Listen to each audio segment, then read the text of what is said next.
Paul Hample, Here. Lieutenant Colonel Gerald Lohr, Here. Sharif Mansuri, Here. Jody Patterson, Here. Anthony Waskowitz, Here. Milton Wilkins. I'm here, body and soul. Thank you.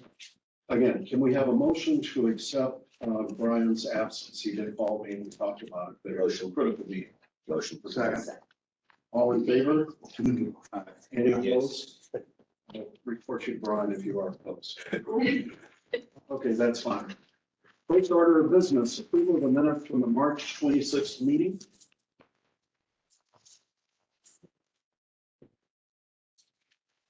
You have a motion to approve the minutes? Motion.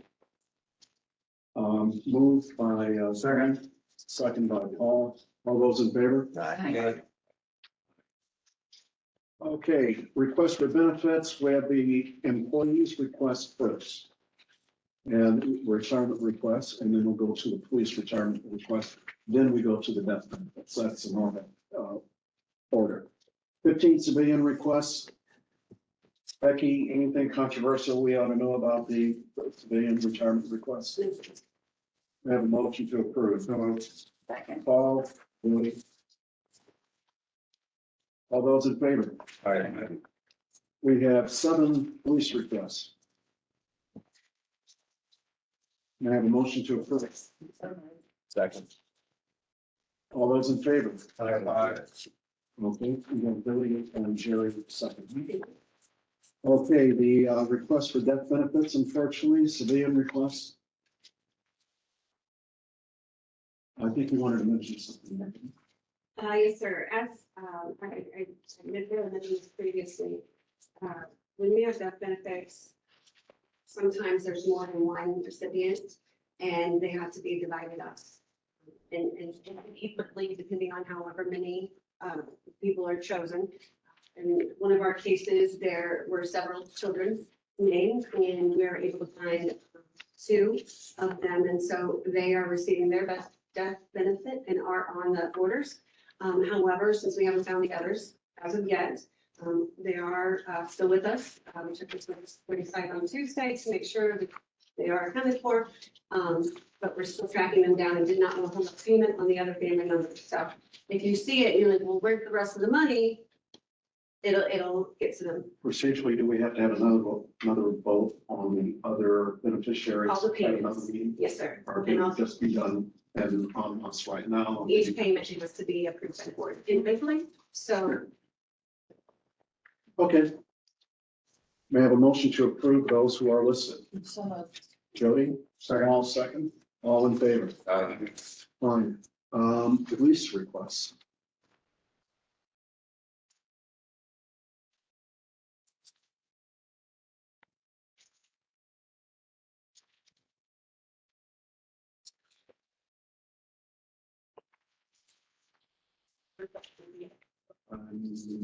At the page, unfortunately, there are 1, 2, 3, 4, 5, son. 5 requests and 3 others. Yes. Okay. Unfortunate. I have a motion to approve. Jerry Motion. Second. and Jody second. All those in favor? Okay, good. That takes care of the retirement benefit aspect. Now, we move into the manager's presentation and portfolio advisors. Is the manager who is visiting us today in the form of our guests. And Jason, would we like to say a couple words about portfolio advisors first and have our guest speak? Sure. So the board has had a target to private equity of 6.25% for some time, but it hadn't been implemented until 2021. There's challenges with how you can implement some of it due to governance, where we've had discussions about direct funds versus fund of funds, and how you select funds and how they're approved. And in 2021, we went down the path and said, really, we can only do fund of funds because of they're in the market a little bit longer, gives you some time to make commitments. And so at that time, we went through a pacing plan within private equity. To get to your target of 6.25%, it's not like large cap, small cap, international or liquid markets where you can take from one manager and give to another. The way the strategies work is you make a commitment to fund a vehicle that is going to call down capital over time and make investments, in this case, in underlying funds. And those underlying funds are going to invest in portfolio companies. So the pacing plan that we developed in 2021 called for a $60 million initial commitment. That wasn't going to get you to your 6.25%. And I'll talk after he's done about that. But Portfolio Advisors was your first commitment. They're a very diversified fund of funds investing across early stage, venture, growth equity, buyout, special situations, and also have the unique ability to put money to work in secondaries or more mature funds, as well as co-investments or direct into companies, which we felt was unique and provided you the ability to get money to work a little sooner and mitigate what is known as the J curve, because early on in these funds, typically you're paying fees and you're not getting returns early on. Putting money to work a little bit earlier through co-investments and secondaries helps mitigate that J curve and actually lower the fee burden. So with that, that's where we are today. I'll hand it off to you. Yeah, Great. Good morning, everyone. First off, I just wanted to thank you all for the time today. The Portfolio Advisors Private Equity Fund 11. I'm going to refer to it as PAPF. So when I say PAPF, it's the fund. My name is Jeff Kallman. I'm the managing director and co-head of the primary team. excuse me, can I stop you? Yes. Can you get a microphone closer to him? So Just move. You want? I can move over here. it's because of the people who are Absolutely. visitors who are looking at the attending meetings, so one can be able to hear. Okay. Okay. So again, my name is Jeff Kallman, managing director and co-head of the primary team at Portfolio Advisors. I'm one of the portfolio managers on the PAPF program and excited to give you an update today. I'll give you a quick refresher on kind of who the firm is on the PAPF program that you've all committed to, and then an update on your investment. So those are kind of the three key areas. I also have some slides in the back of the market time if you'd like to talk about that. This is Portfolio Advisors 11. This is Portfolio As I Advisors. mentioned to you prior to the meeting, I recommended Portfolio Advisors 3 to my clients when I was with Henry Associates. So a long time, that was about in 2004, Yes. 2004, 2005, somewhere around there. In the firm, and that's really helpful perspective, the firm has been around for 30 years. And Portfolio Advisors Private Equity Fund, the PAPF program, is our longest standing, most established product. So it really is the foundation of the firm. And just talk about our secondaries program, our co-investment program, all of it came out of the PAPF foundation. So we're now we're in the process of starting to raise a 12th version of it. And it really has been the foundation and everything we've kind of built off. So flipping to slide 2, just a quick refresher on who we are. Portfolio Advisors is the middle market focused private market specialist. We invest in private equity, private credit, and real estate. And within those three strategies, we do primary funds, aka we back managers, secondaries, which Jason touched on, as well as direct investment. And those take the form of co-investments, and then we do direct credit investments, senior and junior debt. So we will partner with a sponsor. And then we try to do as much as we can with these best in class sponsors and really envelope them with solutions that gives us differentiated deal flow, unique diligence, insights, and really strengthens our relationships. It's hard to access sponsors. Through our partnership with FS Investments, we are now able to provide those capabilities to both the institutional world, that's where we came from, as well as FS is more of a shop. So we now basically, as the top slide says, alternatives access for all is kind of our punchline. The firm today, combined basis, we have roughly 80 billion of AUM, 500 plus people across 10 global offices. I'll move on to slide 3. As I talked about, we are a middle market firm. A lot of people talk about the middle market, even the big funds will say they're middle market focused. Just want to spend a second on why we like the middle market, why we really built our business on that. It really comes down to the inherent characteristics of the middle market in order to make this part of the private equity market the most consistently attractive space to invest from a risk-adjusted perspective. So what are those inherent characteristics? One, it's a large and fragmented market. There are thousands, hundreds of thousands of small founder family businesses that are in need of growth capital to take them to the next level. Two, it is a less competitive part of the market. So if you look across the last 3 years, 50% of the capital within private equity has been raised by 5% of the groups. The large guys raise everything, and they're all competing for the same deals. But there's this big swath of companies that there's less competition for. So you're able to buy these businesses at more attractive entry multiples. Because they're smaller, there's typically depends on these businesses, right? They have customer concentration, supplier concentration. They have fully built out management teams. So you're not able to get as much debt and you're not paying as much for them. So you don't need to use as much leverage. It's not a financial engineering play in the middle of it. You drive value by building a better, consistently growing, better run business. And that's the playbook that our middle market sponsors run. They buy these small founder family-owned businesses typically. They provide them talent, systems, profit, and growth capital. And they build these into better companies that have consistent profitable growth profile. And then they're able to sell it up to the large cap private equity, cash rich strategics. In our view, this is a far more repeatable playbook to drive value than the upper end of the market, where you're very much a levered play and you're focused on multiple arbitrage. Because of all these factors, over time, industry data has consistently shown that the middle market outperforms. So that's why we built our business really around the middle market. We just think it's a very attractive space to play. You move on to slide. Maybe I'll stop there. Anything on the firm and why? Great.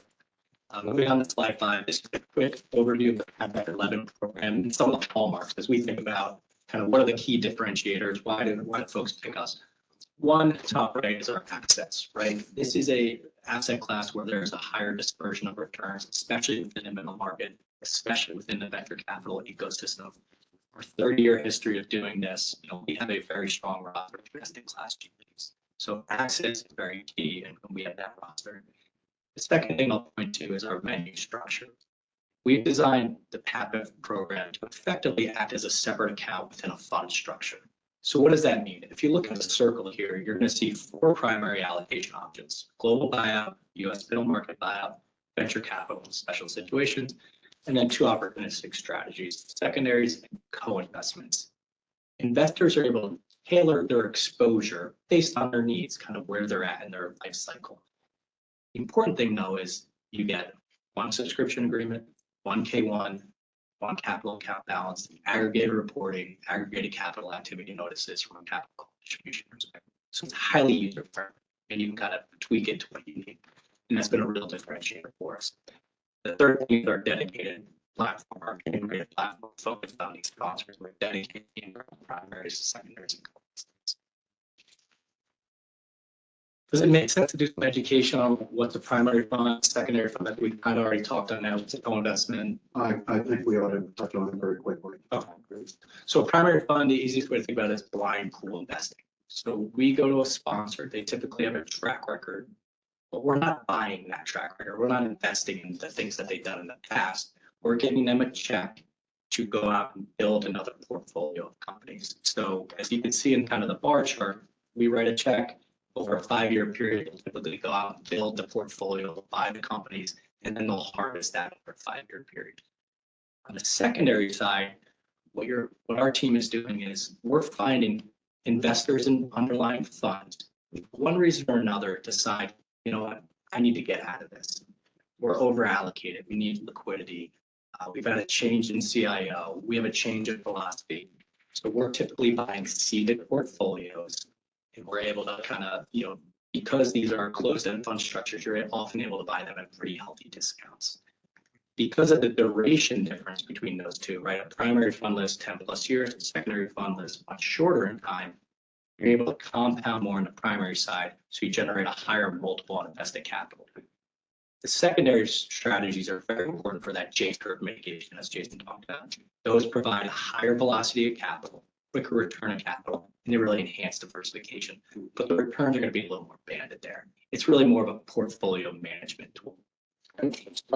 Secondaries aren't always attractive. There's periods of time when. It's a more opportunistic part of the asset class for sure. Whereas primaries, you give that manager a check, they now have typically 4 to 6 years to kind of deploy that capital. So if the market's not great, they effectively can kind of, take their time and be patient and not deploy just for the sake of deploying.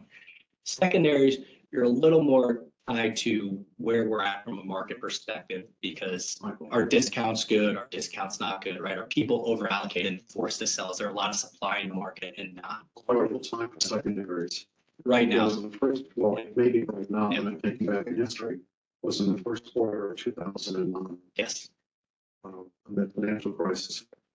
I think everybody was searching for liquidity from Harvard University on down, worldwide cash for liquidity.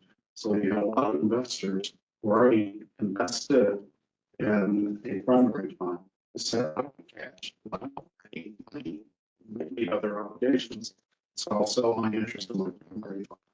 And they sold those interests to the secondary investors. It was like shooting fish. It's a very good time as well. It's starting in 2020. Public market.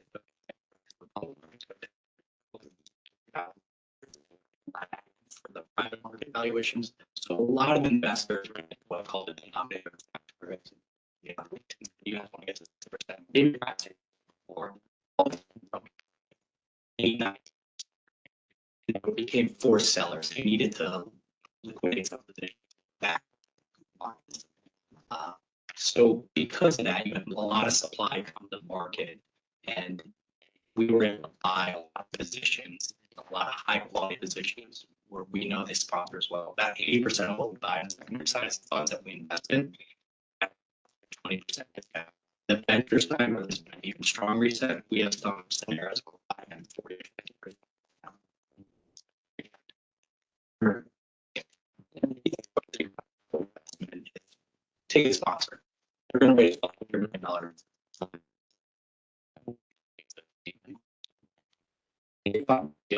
Right.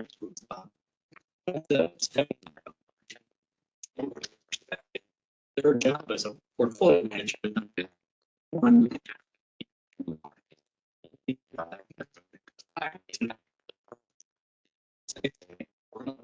$15 million. That's what we would do. But you all fund. So the fund level came to a number at 2% management fee of 20%. On actually, I mean,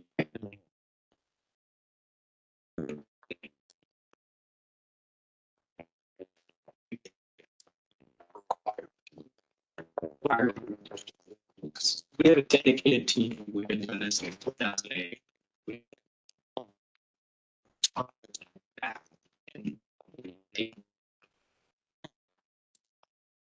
That sponsor, what's the deal? Is it in their fairway? And we do diligence. It's been a nice thought to gain a little extra alpha. Any other questions? So now I'll provide an update on where your exposure is. So again, you are all invested in PEPA. That fund was created in page 9. We're now hitting the 3rd year anniversary. You closed in March 2022. So the 2nd year anniversary of your commitment. As perspective, the funds typically live 12 to 15 years. So we're still quite early in the life cycle. And as we like to say, returns aren't really meaningful in the first few years. What see though in the parentheses in the title, you're currently secondaries, but the returns meaningful until we get this time. Where we're at from a cycle perspective, rates are drawn at this point in time. Typically, these funds draw over a 4 to 5 year period, pacing perspective. Distribution again, perspective, we won't expect any distributions at this point in time. And any distributions we are getting, we're recycling to fund capital. So we're not going to send you a small distribution and it also ask for capital calls 2 times. We're doing all that netting behind the scenes and then sending you one. If you look at the bottom here, there's Good diversification from an industry perspective. Again, very much focused on mid-market and growth-oriented sectors, software, services, industrial, healthcare. We are a US-centric firm. So, 90% of the capital is invested in North America today. From an allocation perspective, roughly 65% of your commitment is in primary fund, primary sector. So those are buyout, venture capital, special situations. The fund has exposure to primarily 2022 and 2023 vintage funds. Again, those funds are going to draw over a 4 to 5 year period. So it's still very early and then building portfolios for those underlying managers. If you take the three of those together, those sectors are roughly a third invested. So there's a lot of companies that need to be invested in, a lot of operational work that needs to be done by the sponsors to build those businesses value program perspective. We talked about secondaries. That's your next largest exposure. It's been a good time for secondaries. Typically, there's a little higher velocity of capital there, but about 50% invested on the secondary front. Importantly, 95% of that capital has been put out post March 2022, and that's really when we saw that market dislocation start. Secondary strategies really benefited from this market. Denominator LPs gain really healthy discount. Similarly, fund investment. If you think about the world around, interest rates have increased significantly. What does that mean? Our sponsors, typically aren't the fully leveraged sponsors as we talked about, right, in the middle market. They're typically leveraging 4 to 5 times profit EBITDA. Increased interest rates at more than 3. So how do you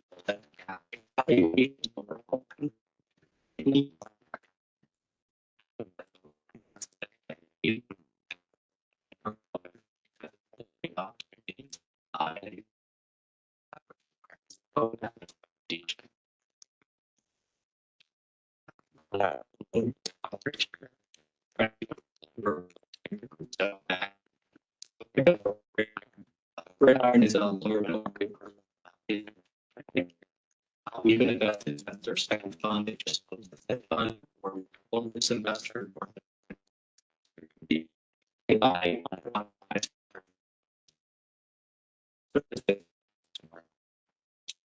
Most well-known successful investment is in a company called Home Solutions.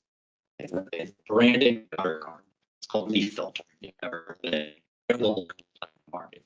Founder of 20 million profitability, and they over 1.5 revenue for their money being done. All gain, greenhouse, they have a unique technology, really good T2C market program, and it's going to be exclusive. It's going to be one of the best buyout investments. Again, on the venture side, it'll be crazy. Multiple investing capital. Investment that is a $50 million investment. Money. It's been more credible. Not all deals are committed. That is not the fund we're pricing, but that's in the pipeline. Middle market. You get all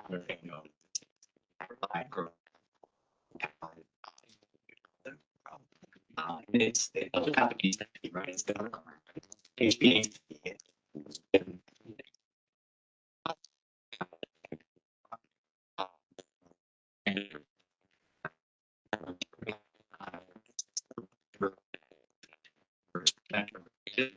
Spark was one of the early movers in AI. They backed the business in early 2023 called Anthropic. It's essentially ChatGPT competitor. They invested in March 23. 6 months later, Amazon and Google came in with $2 million, $4 million respectively, and marked the business up to $25 million valuation. Spark hasn't taken any money off the table, but in Spark Growth 4, which is in this fund, that would effectively return what we're at this point in time. So you're still seeing pockets within venture really attractive innovation capital. When you're fully committed, how many underlying company investments will be in this portfolio?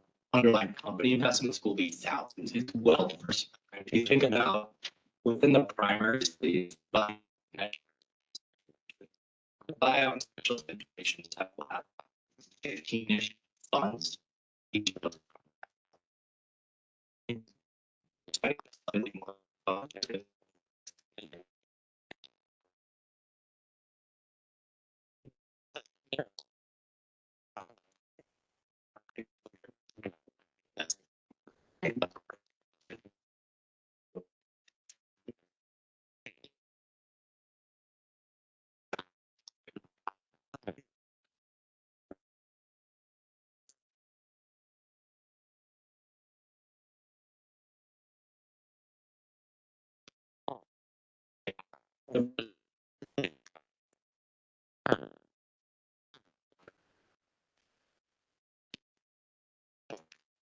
So I want to provide perspective. I just have 11 on the primary care committees just so, and I hate when you say, hey, it's just early. So we just right? And I've been doing this for a while. You know, kind of how these portfolios will build over time. And you can see in the early years, we're committing to the fund, the funds are going out, they're making their investments, we're doing all that recycling. And you're slowly, building value. Importantly, with the secondaries, you're not, we're typically mitigating the J curve, you're topping out pretty quickly. It's really a consistent long-term build over time, but it's consistent build up, right? So we have really good visibility into how these things are going to create value over time. The second thing I'd say is if you look at the top right, is we should generate consistent outperformance versus the market. So, over the past, kind of the more mature vehicles, right? 2011 through 2016, mid to high teens net returns, north of 2x net multiple on their capital, beating the, or you should get paid a liquidity premium for being in private markets in general. And we think our view on the middle market, our quality managers providing alpha protection. At what point did you modify to more secondary and Secondaries, doing that within the 2007, so that's been pretty consistent. I'm build that for 2008, when we started in that program.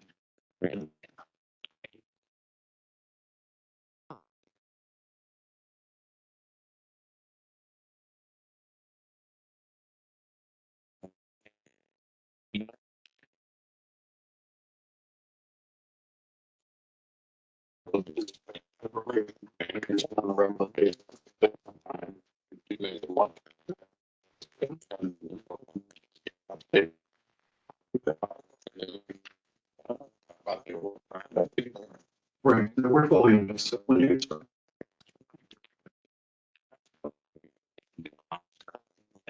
First close. The end of Q2, and that fund will be in the market through early next year. So is it every 2 years? Every 2 to 3 years, we're starts going down. It doesn't. Yeah. So FF12 will have exposure to 2024.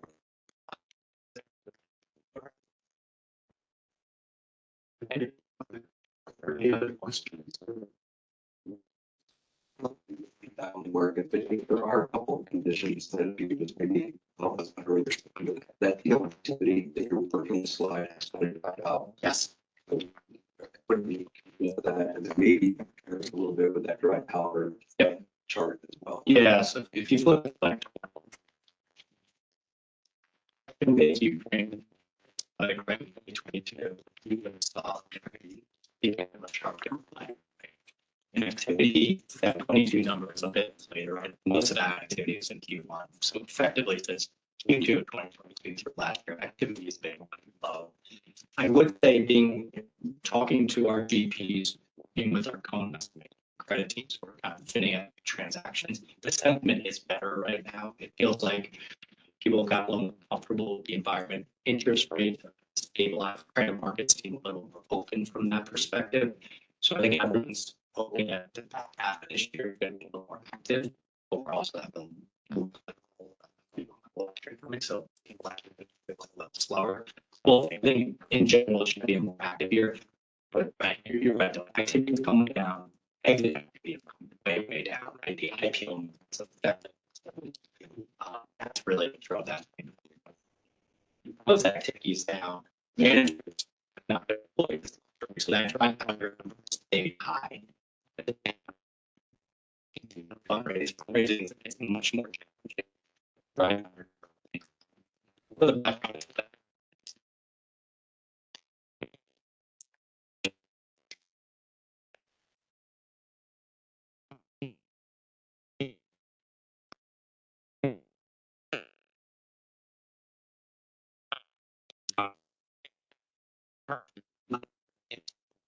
Both.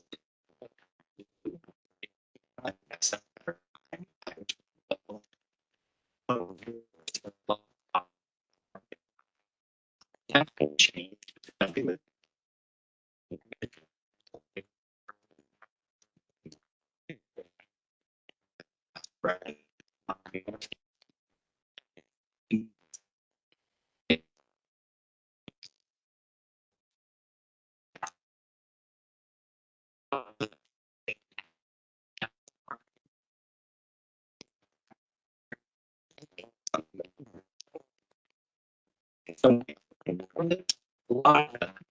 The most challenged part of the market is at the upper end of the market where they need 6+ turns of leverage. They need a healthier IPO market, right? Like that's the large cap space. In the middle market, you're typically, our managers pay 7 to 9 times, right? They're using 3 to 4 times leverage. And I think it's the right deal stuff. The reason you didn't put in any public funds. Nice snapshot, full list.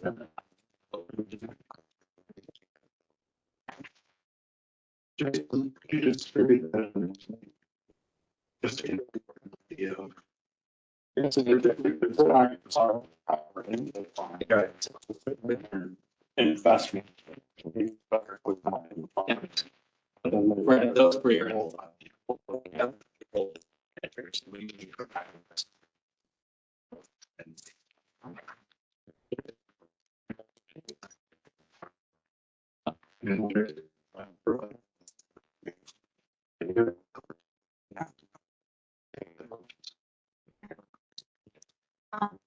Calls seem to be pretty short, right? From the time you get notification to the time that the request is.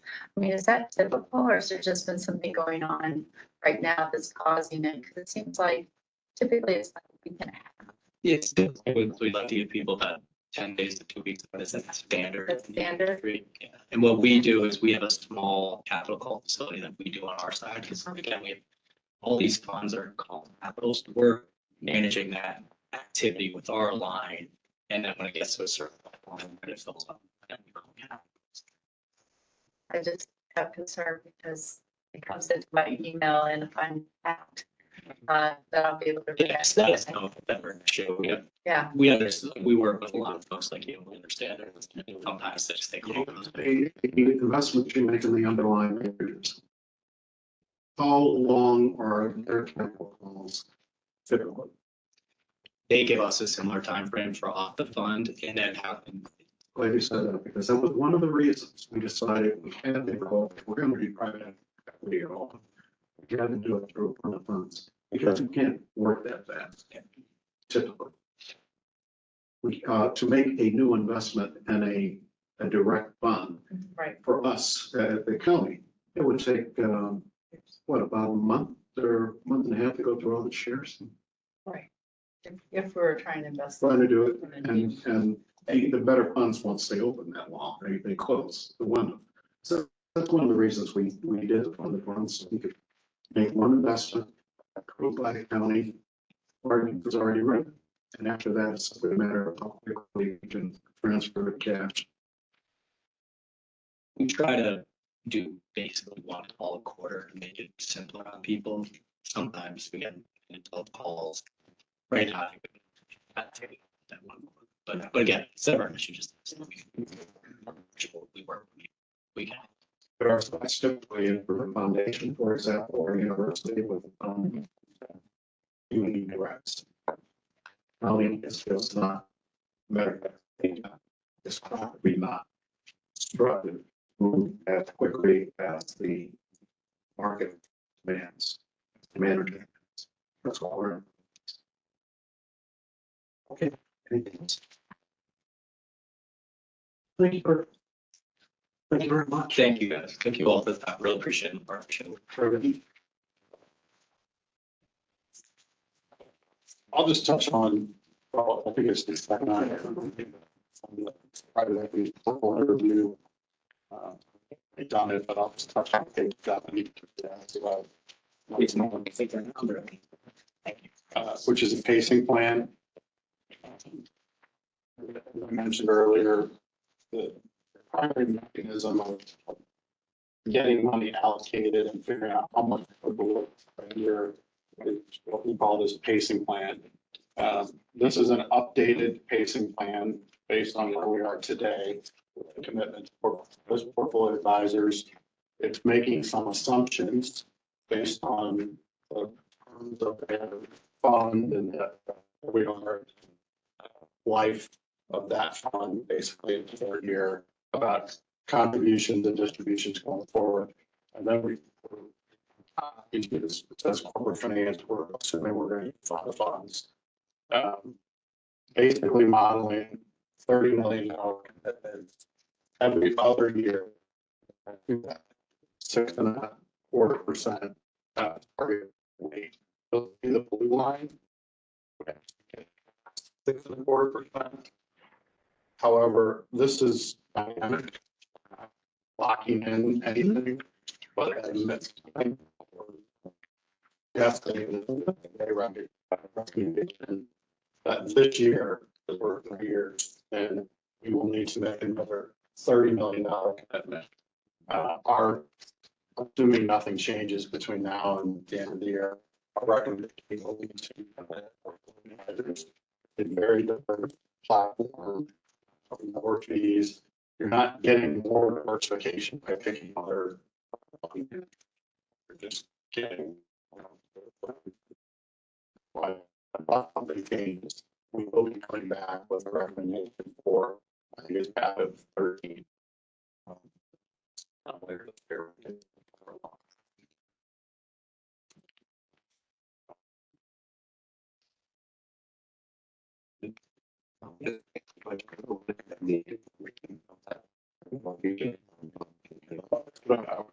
I mean, the overview is really looking out into 2026. Yeah.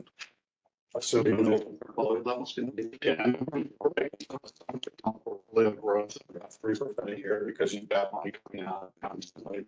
So that look is bang. Right now, it's $30 million every year. We can get to 2026, which markets are up. Might be 50 million. If markets are down and private equity commitments or money that number will get to go back. So even if we get all that, we're not really overshooting too. But it's like,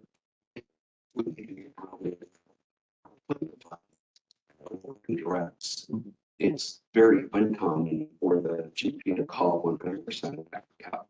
So what about funds do you leverage you use for that?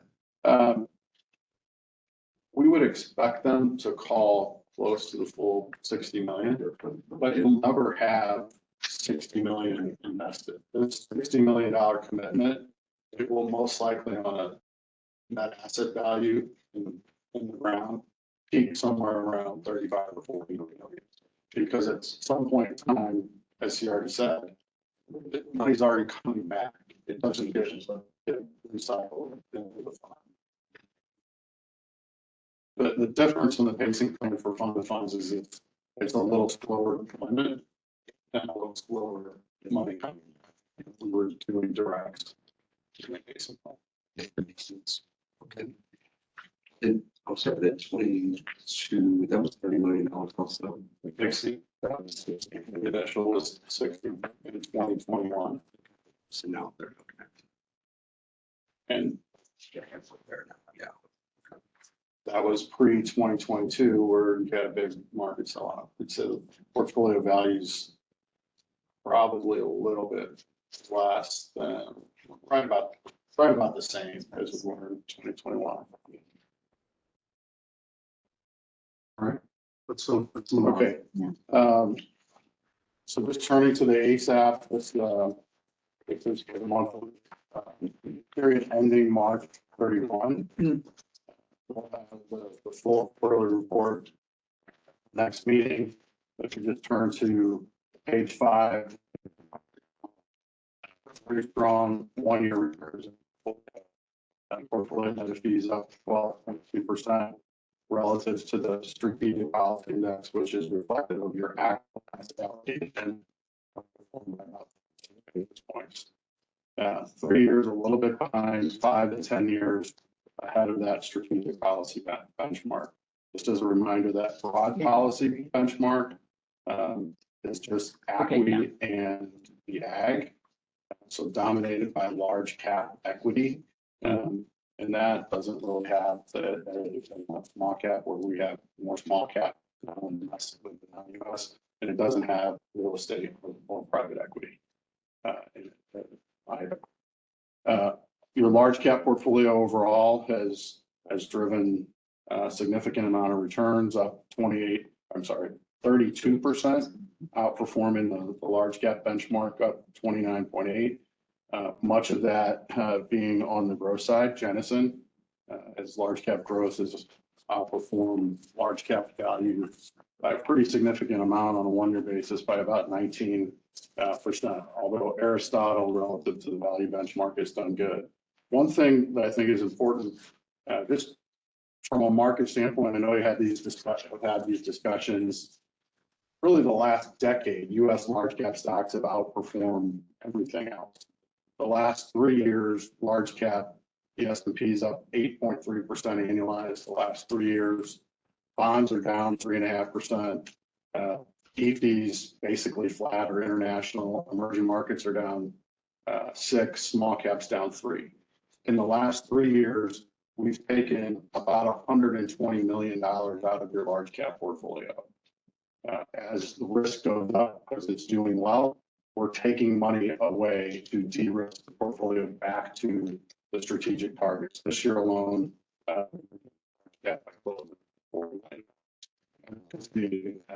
primary mechanism for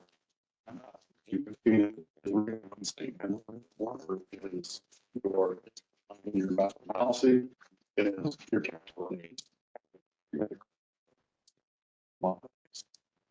From a manager standpoint, nothing stands out. Unfortunately, Silchester, a little bit slower start, but the month of March they outperformed. So looking at individual managers relative to the inception, they've had 6 months. They're up 8. The EV marks up 12.8. Not anything that we're concerned about.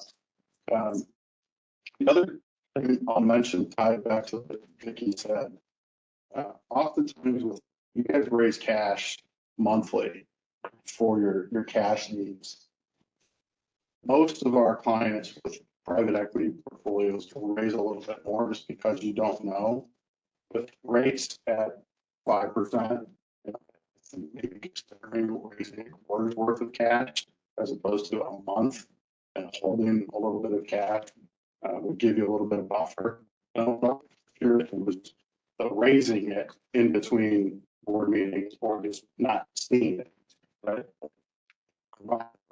Ability to easily meet those capital costs, because they're, as your private equity program grows, they're going to be upping up a little bit. So it's not something that you previously at zero, low as possible. But I think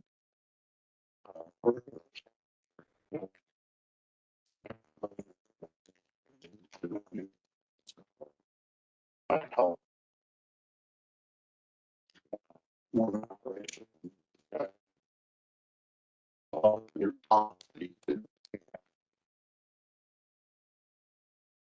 I mean, like I said, my question that was, it has occurred on vacation and the calls come in, you have 2 days, to raise it, me getting you to say, okay, where do I take it from, sending out the request? It really could be market, you know, I said, obviously we could have gone to, but we, it is, to me, it's like, okay, now I gotta get this done, I figure I have to get this all done and my vacation is over. So maybe I'm step back, Communication, capital comes in. yeah, it comes to my email, and so basically I handle it. So that, Along your way. yeah, Okay. right, so that's kind of, it's trying to get a handle on, is this typical, it's gonna be 10 days, do I need to be dealing with that? I mean, in terms of the cash flow, we also have REEF coming in. I mean, it seems like every quarter, they typically give us another distribution of our call of the 20 million, so that's been coming in as well. But that I would expect probably at the end of this month, I'm going to probably get another distribution from REEF. So I've been, I mean, I'm aware of kind of how the cash flows are coming in and where we're going with it. It's just that the capital calls come in and they aren't, you know, I don't have a typical, oh, they're going to happen in April or they're going to happen in February. It just kind of comes in and it just is. Well, regarding the capital calls, holding a quarter's worth of raising cash quarterly just simplifies things and gives you a little bit more flexibility. And at this point, you're getting 5%, close to 5%. Right, and something's got to change, you know. Fixed income allocation. Allocation by thing, but, yeah. And that was, right. Principal allocation, and then we replenish it as we need. Right now, we're still a little bit underweight fixed income, so. That's where we're continuing to raise money from equities for your benefit payments and Right. cash flows, because we're overweight equities slightly. Things could change tomorrow. Yes. But going forward, if we have the opportunity to take money out of the fixed income, we're going to push it back. So we put our, even for government. You know, that's 5%, over 5%. Right?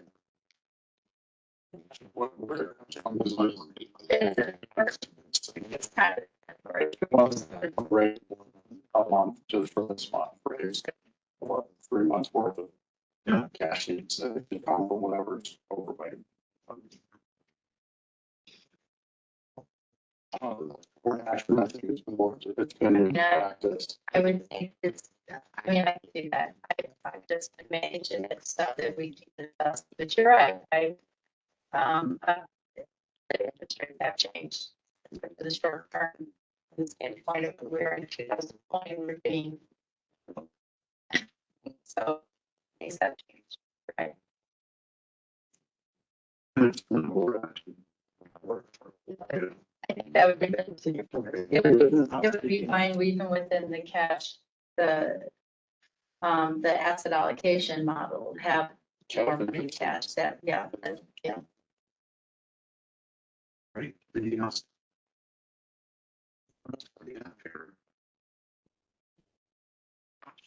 Other business?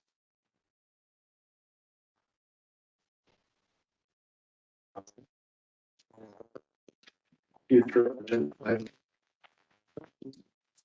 Definitely where the other one is. I don't know that we have, I know what it's going to look like. I think we did, I think we're there.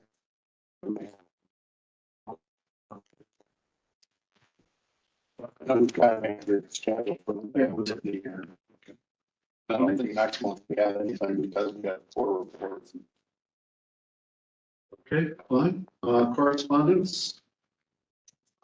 You have the ACG annual disclosures and privacy policy That's a routine mandatory communication from any investment advisor to their institutional client. That's why I have noted that. I can review it. Part of it's changed.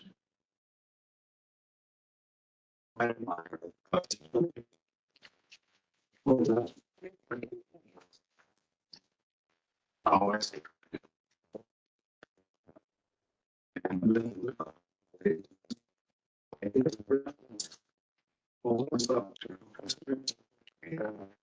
One. So. My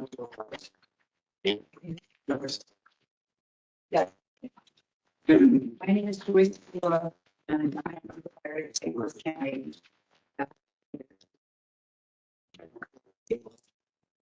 And I just had a couple things. I did pass out a few things for you, and I call it my truncated version of my 9-page paper that got probably a few years ago. So it I basically went through what I thought was the most important. I did have the one copy of the investment policy where I circled that they even have to make a yearly COLA review. And then the paper that I had highlighted, I know you're going to be working on the ordinance. So I did have some recommendations to replace the current wording that would ask for a review every year. Doesn't mean that there has to be a COLA, but if there's no COLA, just say that there's no inflation. And the other concern I have is how, and that would be maybe something that the actuary would have to answer, but there's nothing that shows how they determine what the percentages are. And, you know, 1 year it was 10% for those who retired in 2000. Okay.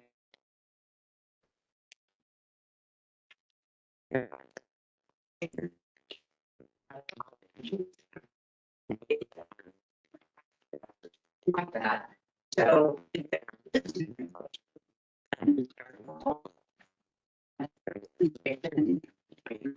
They make a recommendation. And that, you know, at least the recommendation is sent. And I just think that would be fair.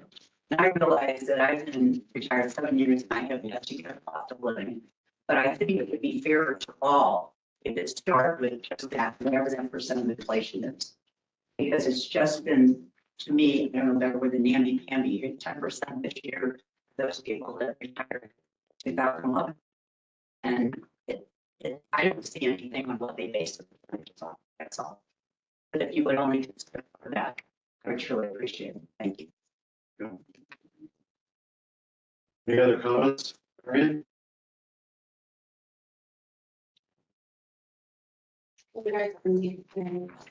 Oh, wow. Marion? One minute.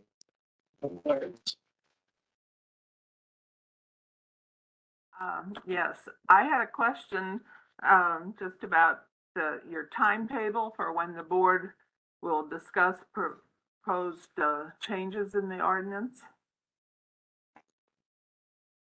What is your question?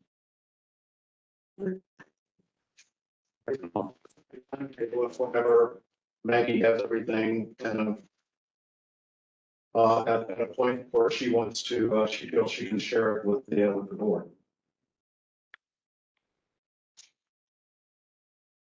Okay.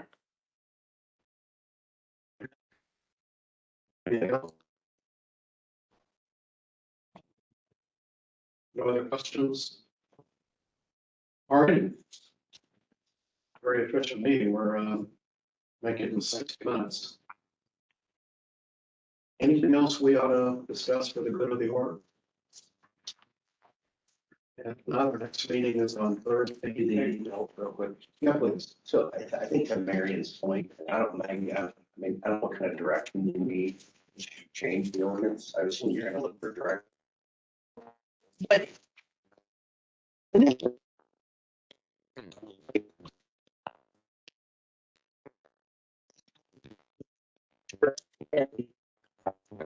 The tax rate, compliance, internal revenue code. And so And as a matter of fact, they discussed the refund yesterday on some of the proposed provisions. And then there's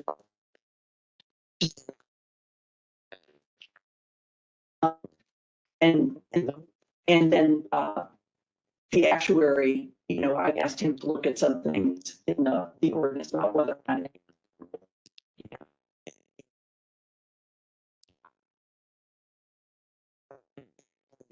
meet with the board about it.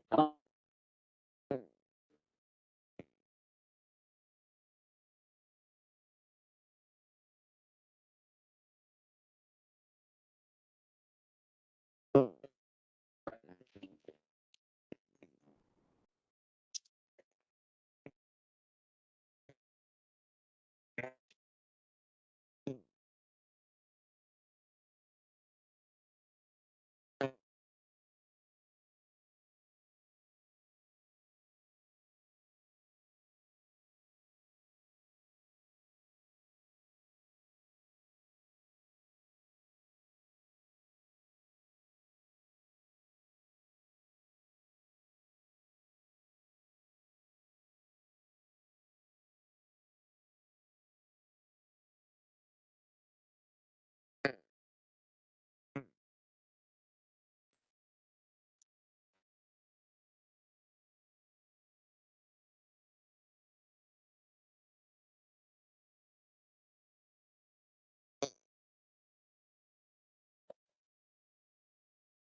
But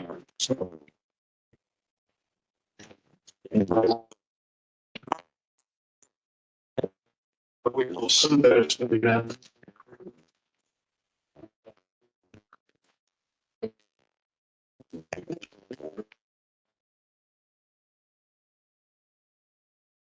I think that-